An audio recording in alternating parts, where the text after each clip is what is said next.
Bu günlərdə səs yazısı yayılan məktəb direktoru işdən çıxarılıb. Bu barədə Məktəbəqədər və Ümumi Təhsil üzrə Dövlət Agentliyindən məlumat verilib.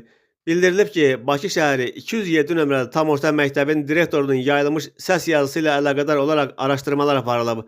Araşdırma nəticəsində fəaliyyətində yol verdiyi nöqsanlara görə Məktəbəqədər və Ümumi Təhsil üzrə Dövlət Agentliyinin müvafiq əmri ilə təhsil müəssisəsinin direktoru vəzifəsindən azad edilib. Bildiririk ki, təhsil müəssisələrində sağlam işgüzar mühitin təmin olunması, vətəndaşların təhsil müəssisəsinə etimadının, təhsil müəssisələrinin fəaliyyətində səmərəliliyin və şəffaflığın artırılması əsas prioritet istiqamətlərdəndir. Təhsil müəssisələrində hər hansı neqativ halların baş verməsi yol verilməzdir deyə agentliyin məlumatında deyilir.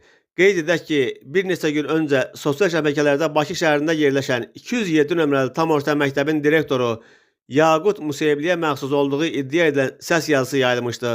Səs yazısında o, son zəng üçün pul yığılmasını və pul verməyən şagirdlərin tədbirdə iştirakına icazə verilməyəcəyini qeyd edirdi. Onun hər şagirddən 150 manat pul tələb etdiyi bildirilirdi.